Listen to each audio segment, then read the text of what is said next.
Hello, welcome to the channel, welcome to the another video of সাকসিভ class 10 level mathematics এর আরো একটা নতুন ভিডিও। আমরা অলরেডি দুটো চ্যাপ্টার কমপ্লিট করে ফেলেছি। এখন আমরা সার্কেল বা বৃত্ত চ্যাপ্টারে রয়েছি। তোমরা যারা এখনো অবধি সাকসিভ ইউটিউব চ্যানেলটাকে সাবস্ক্রাইব করনি তারা অবশ্যই সাবস্ক্রাইব করে রাখো, এবং যারা ফেসবুকে সাকসিভ পেজটাকে ফলো করনি বা লাইক করনি তারা করে রাখো, তাহলে কিন্তু কখন কোন ভিডিও আসছে সেগুলো তোমরা আপডেট পেতে থাকবে।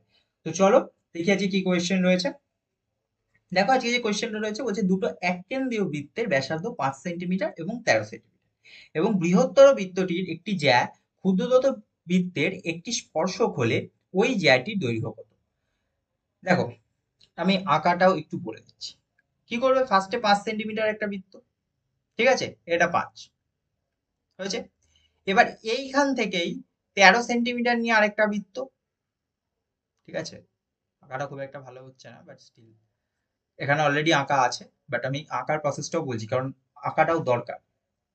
যাই হোক, 13 সেন্টিমিটার।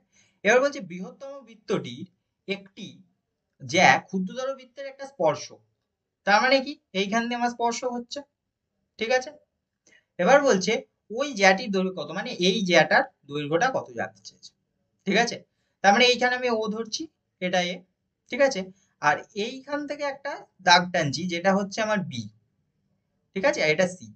তাহলে ও এ এটা আমার 5 সেন্টিমিটার, আর ও বি এটা হচ্ছে আমার 13 সেন্টিমিটার। ক্লিয়ার? এখানেও করি, এটা 5 আর এইটা হচ্ছে 13। ওকে। আর জ্যা মানে আমার বিসি কত সেটা জানতে চাইছে। ক্লিয়ার? তাহলে আমি একটা এখানে যে ট্রায়াঙ্গেলটা দেখছি এ ও বি, এই ট্রায়াঙ্গেলটা দেখি একটা সমকোণী ত্রিভুজ, তাই না? সমকোণী ত্রিভুজ তো এ ও বি। তাহলে এ ও বি সমকোণী যদি ত্রিভুজ হয়, তাহলে পিথাগোরাসের উপপাদ্য অতিভুজ কোনটা হবে? অতিভুজ হবে কোনটা? ও বি। কারণ সমকোণ কোনটা? এ কোণ সমকোণ, তাহলে অতিভুজ ও বি, তাই তো। তাহলে OB square equal to OB square equal to A B square plus O A square, তাই না? এবার আমাকে এখান থেকে বের করতে কোনটা হবে, কারণ আমি ও এ জানি, ও বিও জানি। তাহলে ও বি আমি জানি আর ও এ জানি, তাহলে এ বি বার করতে হবে তো। তাহলে এ বি স্কোয়ার ইকুয়াল টু চলে আসবে কি ও বি স্কোয়ার, আর এদিক থেকে মাইনাস আসবে ও এ স্কোয়ার, তাই না?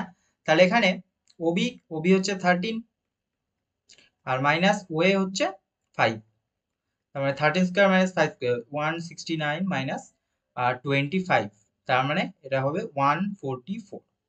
তাহলে হচ্ছে ও বি এটার ভ্যালু আসবে √144, তাহলে এটা হয়ে যাবে 12, ঠিক আছে। ও বি তাহলে 12।